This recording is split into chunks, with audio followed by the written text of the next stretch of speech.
One ticket, 16 big acts, 33 people, 50 cents a half a dollar. Get tickets, come in now.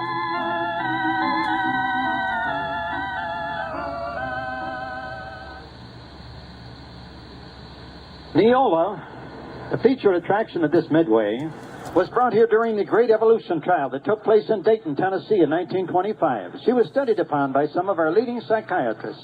Dr. Mullen, head of the Department of Psychiatry, studied upon her. Claimed she had less intelligence, less brains than that of a chimpanzee. But let me paint you a word picture of her, just as you're going to see her in there tonight. She stands about 3.5 feet tall, with long arms that hang way down below the knees, eyes that pop out and glare just like two red-hot coals of fire. But the most peculiar thing of all that I think, and I think you'll agree with me, is the shape of the head. The head tapers at the top, just like that of a coconut. Now, she doesn't speak any language, doesn't know any creed, neither walks nor talks, just creeps and crawls. And she spends her lifetime down in that steel-bound cage, down in there now where you would not expect a dog to live for an hour. She was found by a Dr. Carter and leased to us by the Smithsonian Institution of Washington, D.C. Dr. Carter heard the strange tale of some fanatic natives in the center of a deep, dark cave who claimed they had found an animal. In investigating their story, he found it to be fact, but he found not an animal, but a human being, crouched, as you're going to see her tonight, upon a huge flat rock. From a point of vantage, he watched her. She was entirely surrounded by venomous reptiles, some larger than a man's upper arm.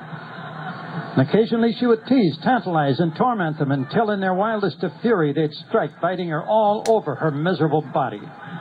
Upon the arms, the limbs, the cheeks, even upon the tongue, until the blood would course from those wounds just like they'd pour water from a glass. Often to avenge herself, she'd pick up one of the larger reptiles, bite off the head with her long and tusky teeth, and proceed to peel down the skin and devour it, head, hide, tail, and all, just as you or I would eat a banana. Now, all afternoon they've been asking, when and what time are you going to feed her? Ladies and gentlemen, I'm happy to announce that that time has indeed now arrived. Once on exhibition, in fact on this very performance, I'm going to feed her exactly as you would see her in her own native land, Abyssinia, in the north of Africa. On this very performance, I'm going to throw deep, deep into that steel-bound enclosure that live chicken you see me there now holding. You're going to then see a most amazing change come over the old woman. The eyes will dilate, the pupils glow just like two red-hot coals of fire. She will emit one long, soul-searing scream, leap clear across that steel arena, catch that bird between those two massive jaws, bite off the head with those long and tusky teeth, and, ladies and gentlemen, proceed to devour and suck every drop of blood from that bleeding, throbbing, quivering, pulsating body with the very same relish that you or I would suck the juice of an orange.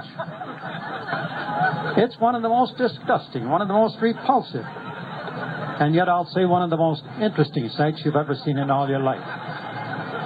Now, friends, it's way, way past feeding time. I just want to say one thing. If you go in there tonight and you fail to see her exactly as I've represented, in every way, every shape, every form, and every manner, then I'll beg with you, plead with you. In fact, I'll implore you to come back here to the pay box, and I'll refund your money just as cheerfully as I've taken it from you. Now, we're going to feed her with